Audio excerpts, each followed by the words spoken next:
You know, my mother works in an office, and everything related to stories like this is painfully familiar to me.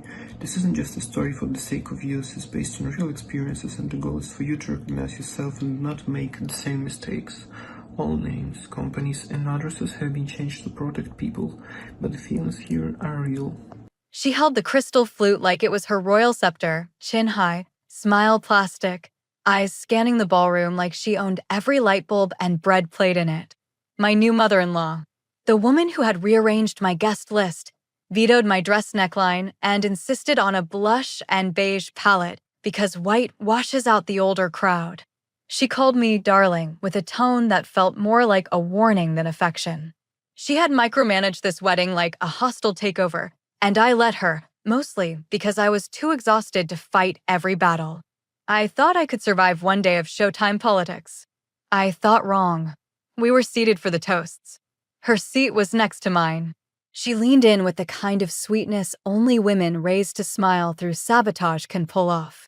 Her breath smelled like spearmint and control issues. She brushed invisible lint from my shoulder, then whispered like it was a mother-daughter secret. Bottoms up. Her hand dipped below the table, and I saw it. A tiny capsule, something she must have palmed right before the toast. She dropped it into my champagne like it was the final garnish on a bitter little dish she'd been preparing for months. I didn't flinch, didn't raise my eyebrows, didn't ask what it was. I just lifted my glass to the clinking crowd and, with one subtle motion, swapped it for hers. My hands didn't shake. My pulse didn't spike. I'd trained for this in ways she could never imagine. She smiled smugly as she raised her own glass, the one I had just passed off to her, and downed it in one elegant gulp. Quick note, if you're into stories like this, hit that subscribe button and give the video a like. I know 97% of folks forget, but it really helps the team. Now, back to what actually happened next. She gave her toast like she was performing at the Kennedy Center. Grandiose, syrupy, barely hiding the condescension. She called me a spirited young woman and said the word ambitious like it meant unstable. But halfway through her speech, I noticed something change. Her cadence shifted. She blinked too long. The hand holding the mic began to tremble just slightly. My husband gave me a look, confused, concerned. I gave him a small nod and reached down to my pocket square. I'd sewn a micro camera into the lining weeks ago. Not paranoia, just backup. My gut had been screaming for months, and I don't ignore my gut. Not anymore. Not since her herbal tea had left me dizzy back in August. Not since I found powdered residue in a coffee mug she insisted I use during our spa weekend. Back then, I told myself I was imagining it, that I was just stressed. But after my physical came back clean and I found an old family pharmacy bottle with her maiden name on it in their bathroom trash, I knew I wasn't crazy. I was being warned. And I listened. The footage captured everything. Her hand, the pill, the drop. The slight smirk after. And now, as she struggled to finish her toast, stumbling over the word dedication like it had too many syllables, I stood slowly, turned slightly, and slipped into the shadows near the side hallway. My watch buzzed. Pre-scheduled. 8:12 p.m., failsafe, initiate. I tapped the screen once. That's all it took. Behind me, her voice faltered again. She paused, blinked, laughed at nothing. Then she sat down slowly, gripping the edge of the table like gravity had doubled. I didn't turn around. I didn't need to. I already knew how this was going to end. They all thought I was just the blushing bride. Quiet, polite, a little nervous. A little in over my head marrying into a family that practically named streets in their town. Her family. Old money meets old ego. She ran her book club like a corporate boardroom and treated waiters like they were malfunctioning vending machines. People assumed I was marrying up. They didn't know I was the one who built a biotech diagnostics lab from scratch. That I spent my mornings analyzing compounds people can't pronounce and my nights training researchers how to detect metabolic suppressants in blood panels. My business card didn't say scientist, but my clients sure called me one when we flagged the untraceable. They didn't know that 3 months ago. I stayed at their lake house and sipped a mint tea her mother prepared just for me. They didn't see how I almost fainted in the guest bath only to later find a white sliver half melted in the bottom of the mug. I kept the mug, ran a scrape test on the rim back at my lab. Do you know what turns up in dried residue if someone thinks they're smarter than FDA testing? Benzoderivatives, trace sedatives, easily missed in a routine screen, unless you're looking. So I started looking. They didn't know about the folder I made, labeled plainly, Wedding Precautions, In-Laws. I didn't even password protect it. Figured if someone in that house had the nerve to snoop, I wanted them to see it. Inside were time-stamped scans, photos of bottles, a transcript from a dinner where she called me simple under her breath while pretending to compliment my career path. It was all there, documented, categorized, cross-referenced. Because when you live in a world where the worst things are hidden behind perfect centerpieces and second toasts, you build your safety like a lab protocol, redundant, unshakable, and quiet. That morning, our wedding day, she handed me a gift box wrapped in silk. A family tradition, she said, smiling that pageant winner grimace. Inside was a velvet pouch and a single gel capsule. Energy boost, she said. Handcrafted supplement. All organic. I nodded, thanked her, and slid it into my coat pocket like I hadn't already preloaded my mobile scanner to read molecular profiles. I tested it in the bridal suite while the photographers were setting up. It pinged red. Scopolamine. The same compound used in interrogation cocktails, also called devil's breath, can induce confusion, memory loss, suggestibility. It's been banned or controlled in every clinical setting I know, but she put it in a gift box with a bow. That's when I understood. This wasn't about me not being good enough for her daughter. This was about control. Complete chemical control. So I layered the plan. A double camera setup, lapel mic on the officiant, and a silent cam in the table runner. A timer on my smartwatch synced to server logs. An exit protocol built into my wedding website backend. Even the DJ had an emergency cue labeled Track 9, Clear Floor if things went sideways. And of course, the glass swap maneuver. Simple sleight of hand, rehearsed in my sleep. When she started to falter during the toast, I slipped away from the head table. Not dramatically. Not suspiciously. Just a bride needing to freshen up or greet a relative. Let her have center stage. Let her ride the wave of whatever she thought she had planned for me. But this time, she was the test subject. From the hallway, I monitored the feed on my phone. The subcutaneous patch she'd been wearing for back pain was gone, removed in the guest room earlier, and swapped for a dummy version. No interference. Just pure reaction now. My analytics app lit up with readings. Timestamped facial twitch. Eye dilation marker. Garbled speech detection. All captured in real time. They thought I was overwhelmed by the grandeur. They didn't know I was counting her blinks. They didn't know I wasn't scared of her. Not anymore. Her voice rang through the reception hall like a pageant MC on the final night of regionals. Gushing. Polished. Too rehearsed. When I first met her, she said, beaming at me like I was a high school intern and not her daughter-in-law, I thought, how lovely, so bright, so full of opinions. The laugh that followed was tight-lipped and dry, like she was humoring herself more than the crowd. People chuckled politely, forks tapping plates. She was working the room like she always did, confident in her grip on the spotlight. But then something shifted. Halfway through her third anecdote, something about me insisting on doing my own taxes, her voice caught. Just a beat. Her left hand fluttered midair like she'd forgotten what to do with it.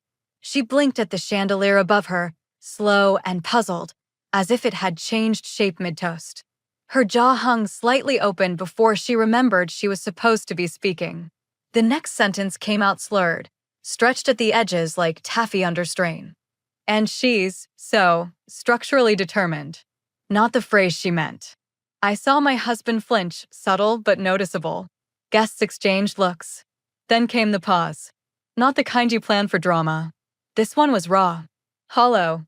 She stood there frozen, eyes widening like someone had just pressed a light too bright behind her retinas.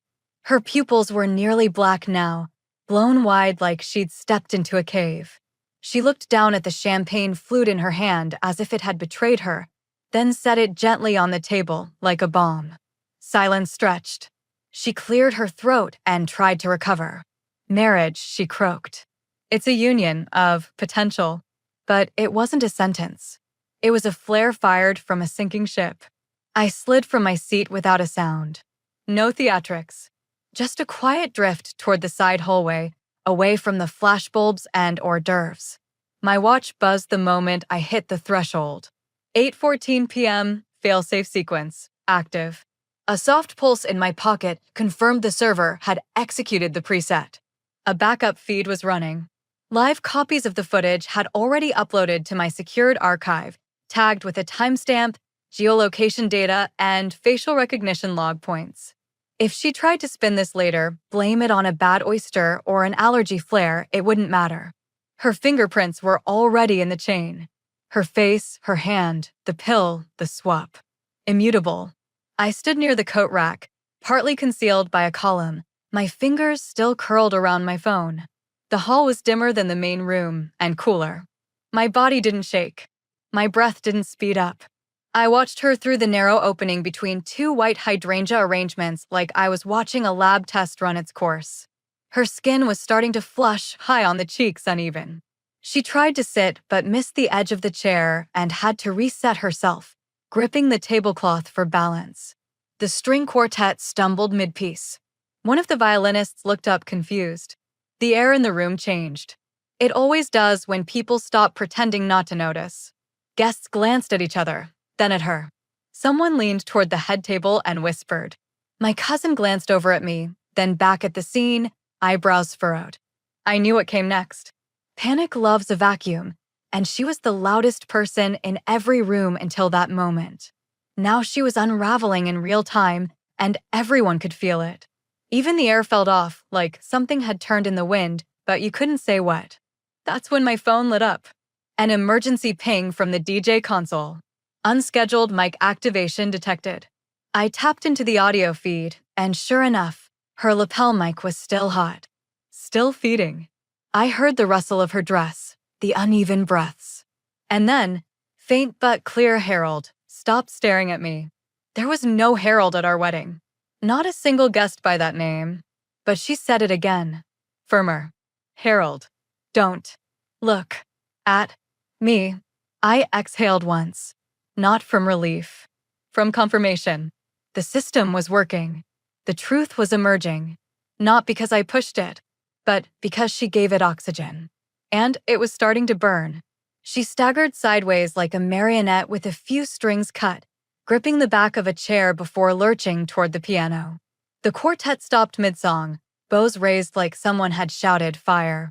One of them stood as if to help her sit. She waved him off, then grabbed the mic from the pianist's stand with shaking hands.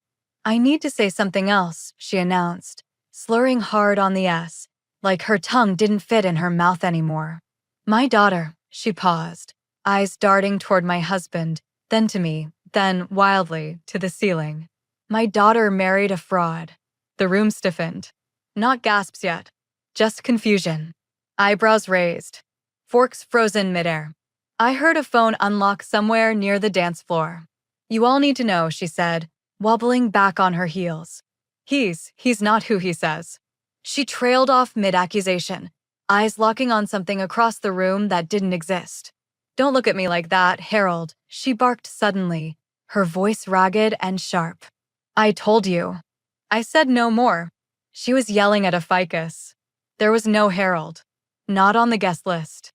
Not in the family. Not even in her warped memory bank. But to her, he was there, apparently judging her. The ficus, for its part, remained silent. People had started recording now. Not just subtle camera peeks, phones were up.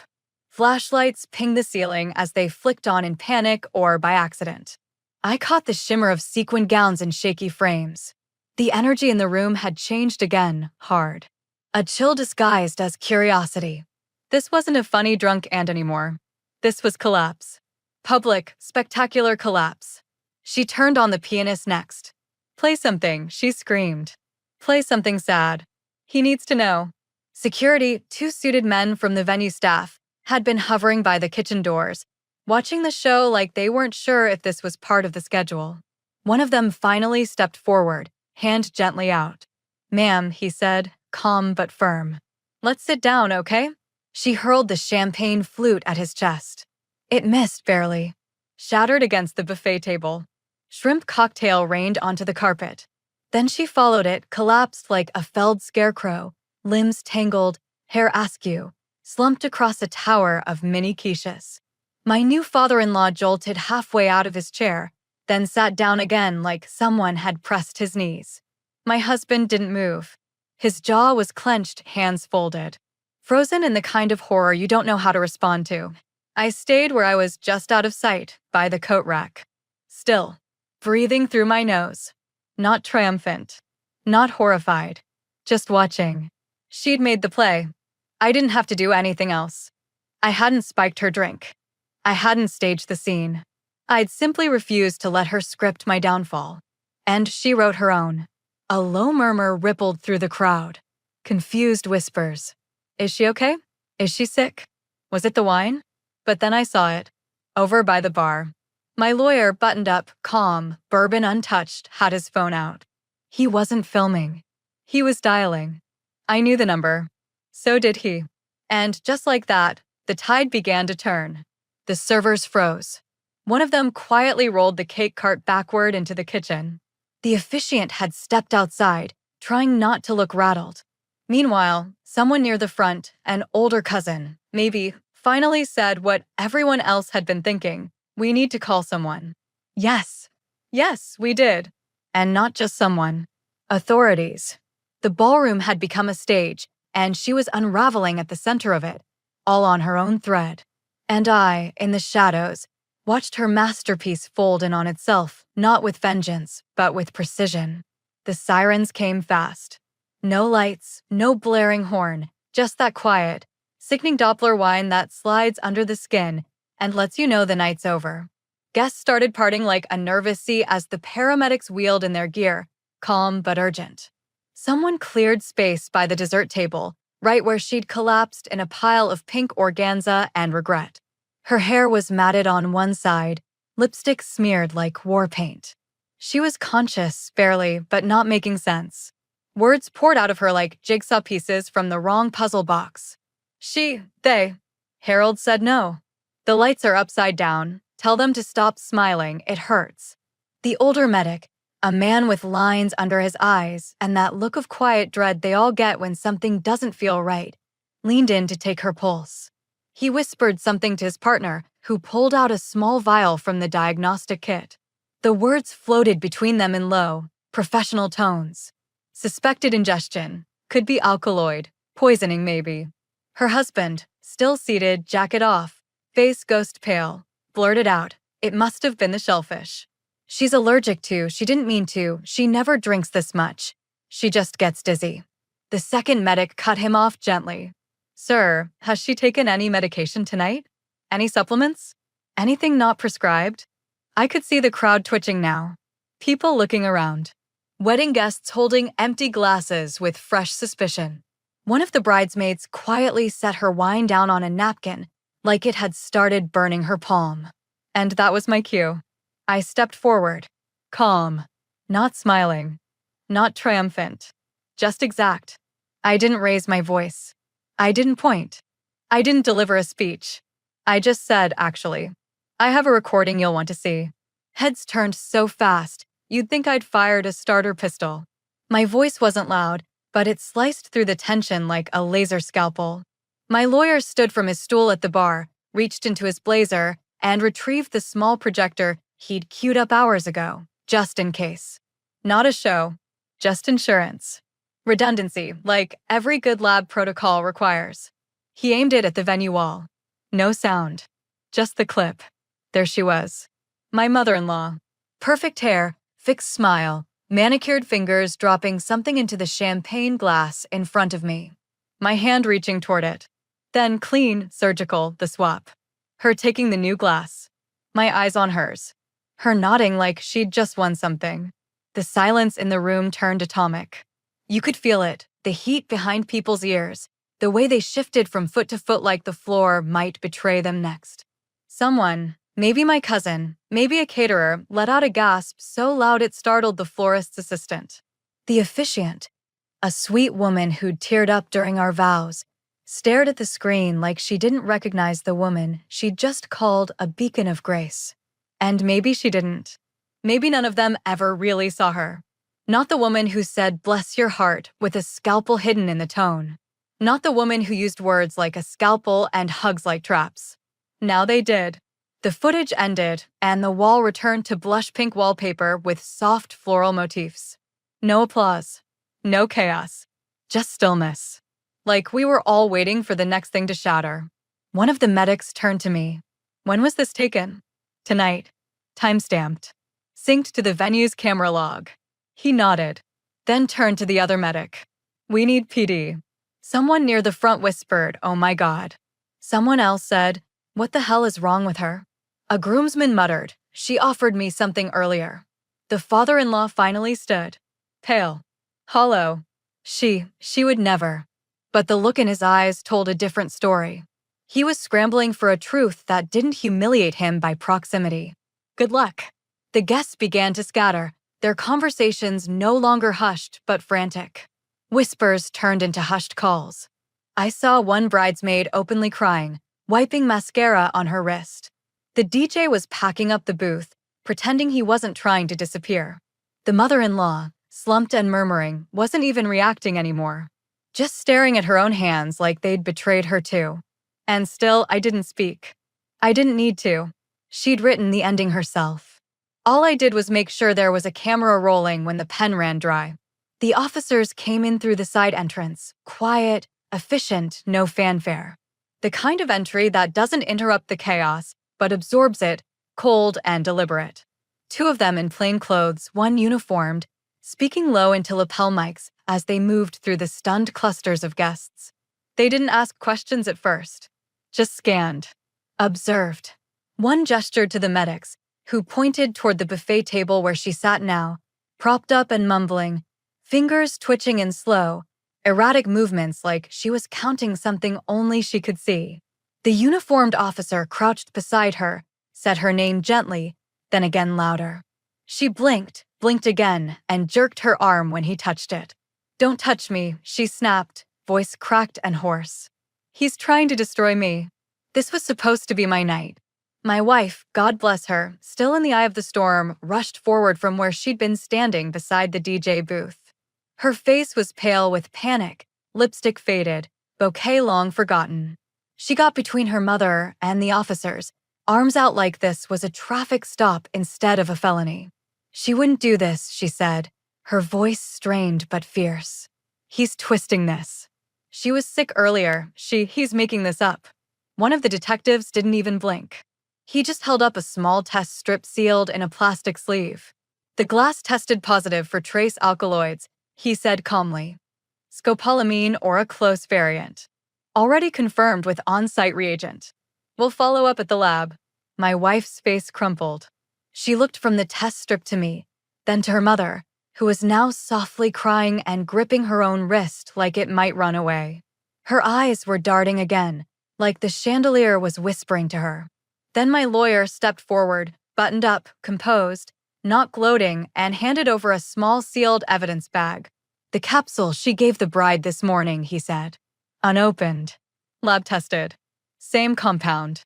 The detective took it wordlessly, tucked it into a second pouch, noted the chain of custody details. No questions. No raised voices. And then, as if some invisible spell had broken, a voice came from the side of the room. A woman. Blonde. Mid-40s. Part of my husband's extended family. I think her name was Trina or Tina or something close. She offered me one too," she said quietly, looking down at her feet. "At the bridal shower. Said it was an herbal vitality blend. I didn't take it. Just didn't feel right. But she was insistent. Really insistent." Head swiveled again, like someone had turned the room's gravity sideways. Another guest, a former colleague of my husband's, spoke up. "She offered me tea at their engagement party. I swear I felt weird afterward.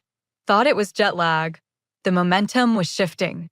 Not slowly, but in hard, sudden jerks, like a train derailing one axle at a time. My mother-in-law was no longer the wounded matriarch. She was a pattern, a web, and people were starting to see the threads. One of the officers turned to me. "Is there anything else we should know?" I nodded once and reached into my clutch. No theatrics. Just a folded document. There's a sealed affidavit from someone else. Something older. It was a scanned restraining order, dated 7 years prior, filed by my wife's ex-boyfriend. The charge? Harassment, coercion, mental endangerment. Not against the daughter, against the mother. I handed it over. They didn't ask how I got it. The date, the name, the notarized seal spoke louder than I could. The officer skimmed it, then looked back toward the buffet table where she now sat slack-jawed, whispering about someone named Calvin. No Calvin existed. Just ghosts now. My wife hadn't moved, still standing between her mother and the world, like she could block reality with her body. Her shoulders slumped when she saw the paper. Not defeat. Not yet, but recognition. And something older than that, something like exhaustion that had nowhere left to hide. The detective spoke again, voice low. "We're going to need to transport her for evaluation." And just like that, the narrative shattered. Not with a bang, but with a soft, exhausted crack, the sound of a truth too long denied finally stepping into daylight. I didn't speak. I didn't celebrate. I just watched the process take over. The story was no longer mine to tell. It was the law's now. 2 days later, my phone lit up with an unknown number flagged Boston firm. I didn't answer the first time, or the second. But by the third call, my lawyer raised one brow and said, "Let's have a little fun." We were seated in his office downtown, the skyline gray through the windows. Rain tapped the glass like a metronome. Across from me, a still-sealed manila folder sat between us, labeled simply, Clause 7.4, C. The caller, as expected, was her attorney. Smooth voice. Measured tone. All soft concern and polite distance, like this wasn't the cleanup from a public psychological implosion in front of 118 wedding guests, 3 medics, and 2 local officers. "We'd like to resolve this amicably," he said. No press. No further damage to reputations. My lawyer stayed quiet and let the man talk.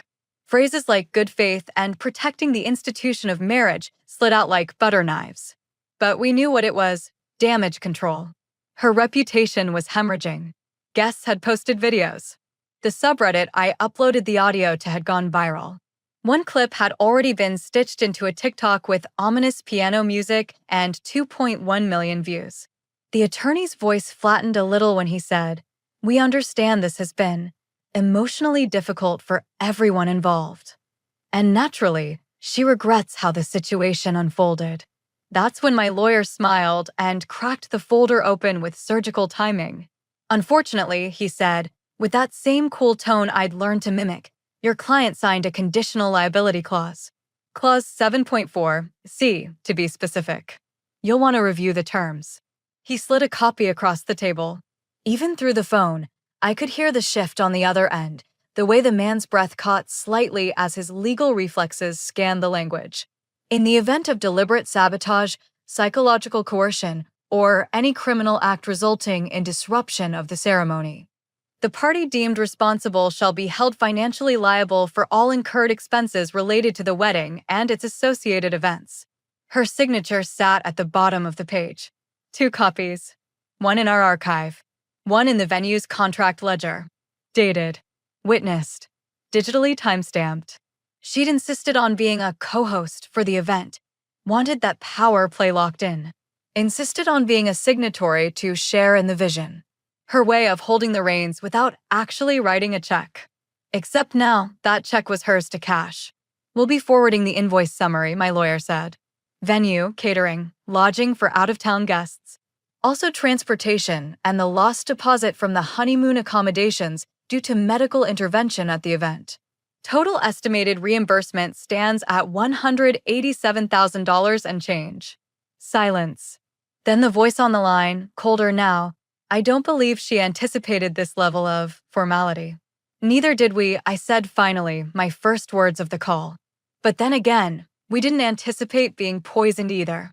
The line went dead a few seconds later. That afternoon, wire transfers began to appear. The venue was paid. The photographer rebooked. Refunds were issued to half a dozen guests whose flights had to be rescheduled due to the investigation. Even the bakery was reimbursed, down to the uneaten macarons. The money came not from her personal account, but from a family trust. Her estate manager signed off. One line item at the bottom read, reallocation, emergency reputation management services. By then, the narrative had changed.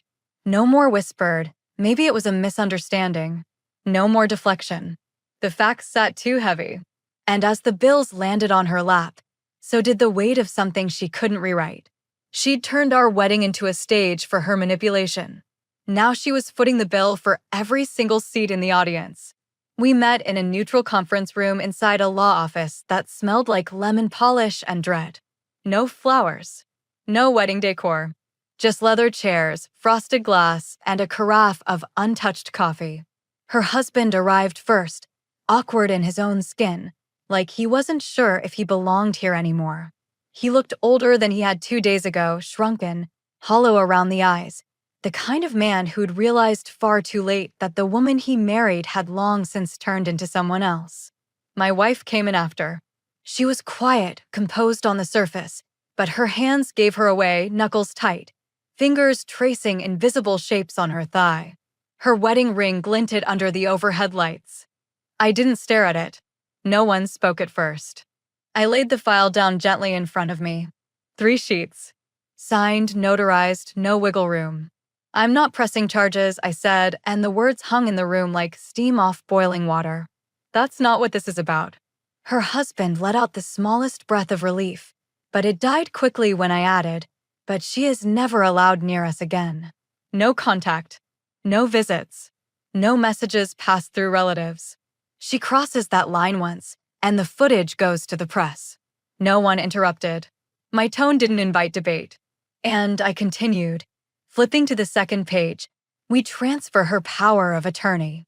To you. I nodded toward him. Effective immediately. You control her medical decisions, her financial authorizations, her estate interactions. He blinked. Swallowed.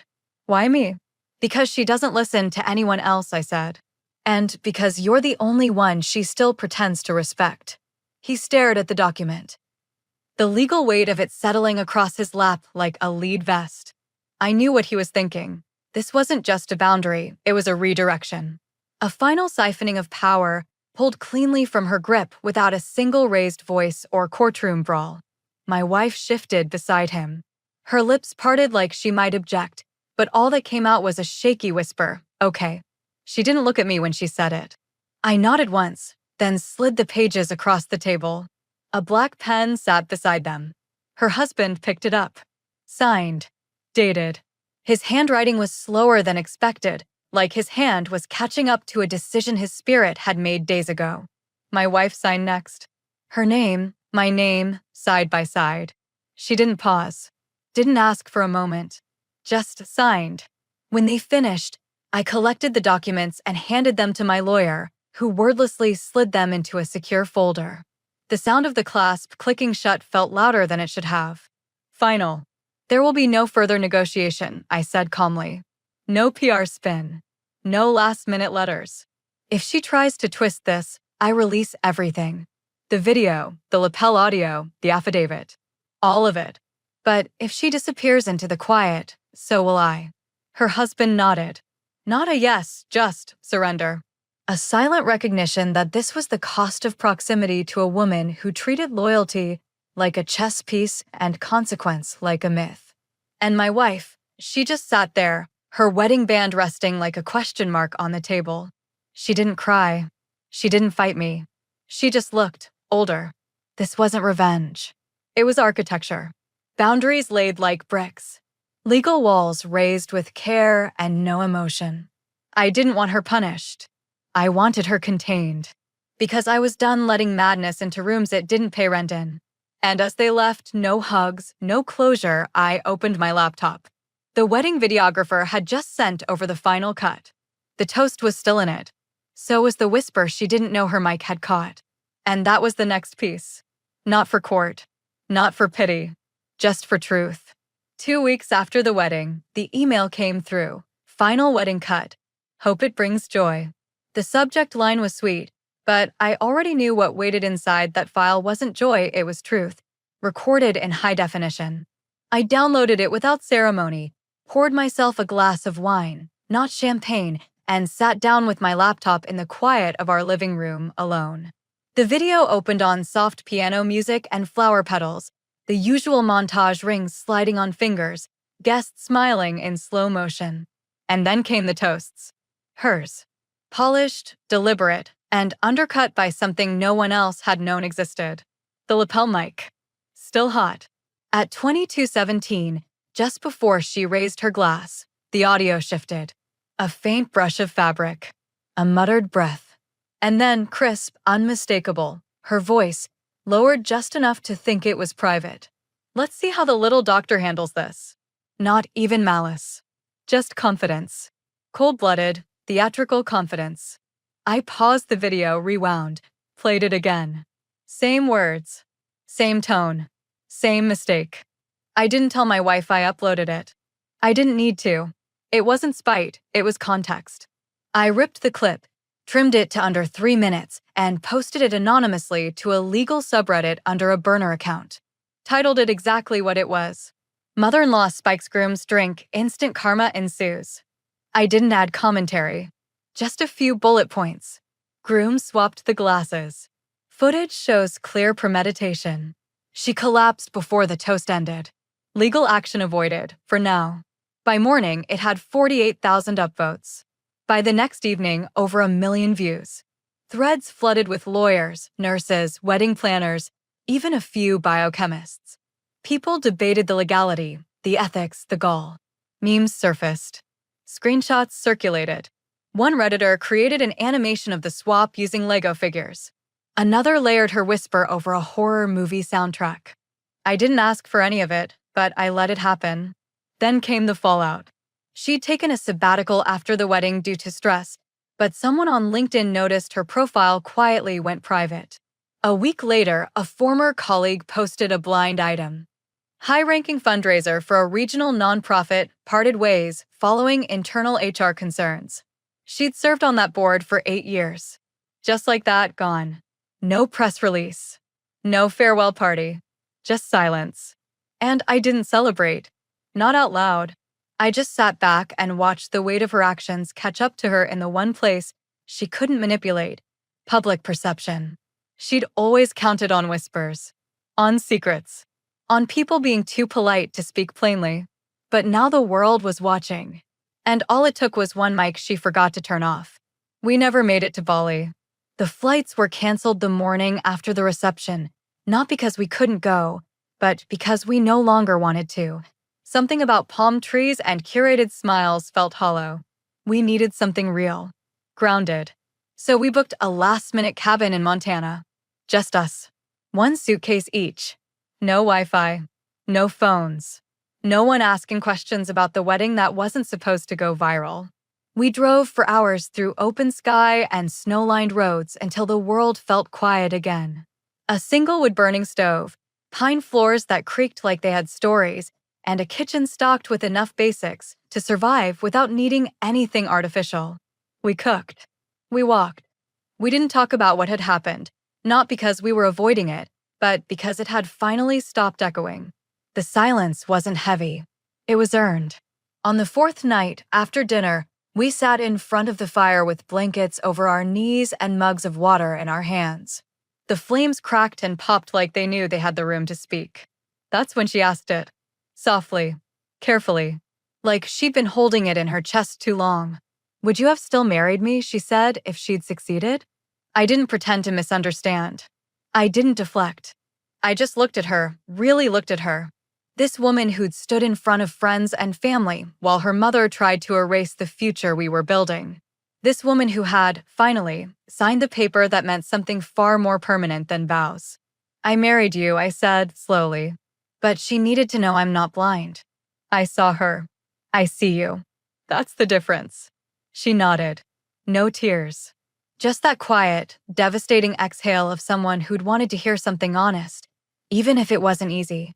We didn't clink glasses in celebration. No dramatic toast. Just two small touches of glass, like punctuation. Our mugs weren't filled with bubbly, just water. But for the first time in months, it tasted clean. And that was the victory. Not in the legal signatures or the viral thread or the quiet resignation that followed her fall from grace. The win was this: the silence we got to keep. A space where manipulation didn't reach. Where trust wasn't a gamble. Where no one had to wonder if what was in the glass came with strings attached. Because in the end, the only glass that ever mattered was the one she didn't get to spike. 사장님이 지금 다리가 고장난 듯합니다. 다리만 고장났습니까? 허리도 아플 건데.